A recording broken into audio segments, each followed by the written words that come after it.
Nyume na wewe wala isikuumize kichwa, kwa sababu yupo aliye shahidi. Hata kama watu wangekuinulia maneno, wakakuzushia maneno, wakakunenea uongo, wala isikupatie shida, kwa sababu yupo aliye shahidi wa namna gani? Mwaminifu kuhusu maisha yako. Kwa nini nataka ujue hivi? Kuna aina nyingi za jinsi ya kupiga vita, jinsi ya kupiga vita au kupigwa vita. Hichi ndo nataka uelewe. Adui zako au adui yako anaweza akaanza kukupiga vita ya kisaikolojia. Vita ya kisaikolojia inapigwaje? Wanaingiwa watu, wanaanza kukusili. Shetani anakushambulia ndani ya watu. Tunasema Biblia, shetani akamwingia Yuda. Hakuwa Herode aliyekuwa anampiga Yesu vita, ilikuwa ni vita ya kiroho kutumia mtawala.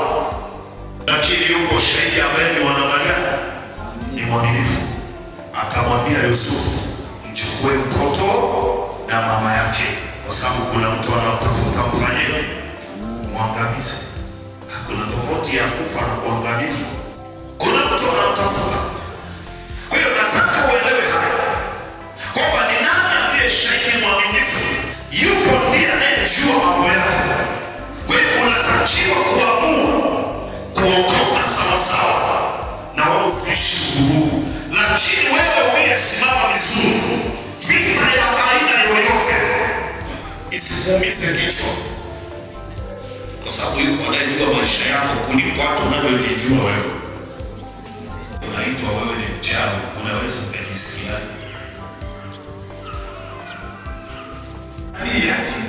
tumejaliwa uongo. Hawa mama wamejaliwa uongo kwa kweli. Sasa anadanganya na nia kumbe halii. Kigeuke ile amekauka. Hapa kigeukia huko anania. Wanawaona. Bwana Yesu asifiwe. Amen. Kwa hiyo nilifanya ukombozi hapa. Na Yesu ambaye ndio shahidi. Sasa kwa nini nasema Yesu ndio shahidi mwaminifu? Anajua matatizo yako yote.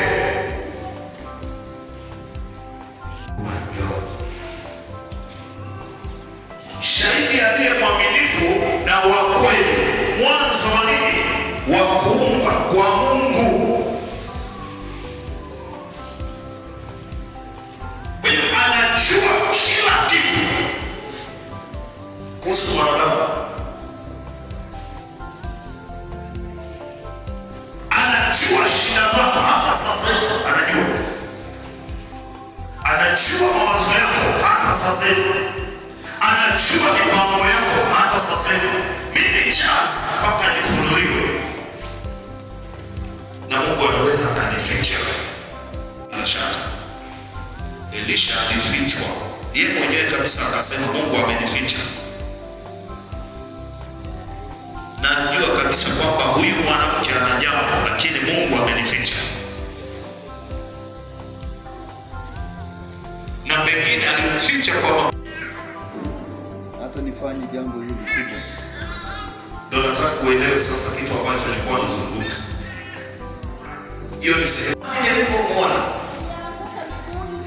Nilianguka miguuni pake kama mtu aliyekufa. Hakuna mtu analeta jeuri.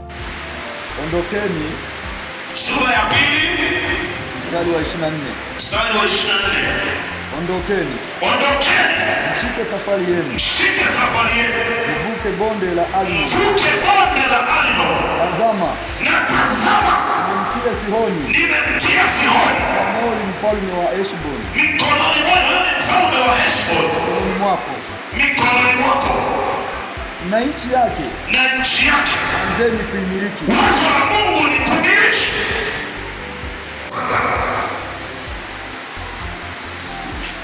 Sijajua msiba utakuwa wa namna gani. Wewe mpangaji usife sasa hivi. Usife sasa hivi kwa jina la Yesu, ukafie kwako. Bado wale wenzangu na mimi wenye nyumba mbovu, kataa na wewe kufia kwenye nyumba mbovu. Tunakuja kuingia kuingia chumbani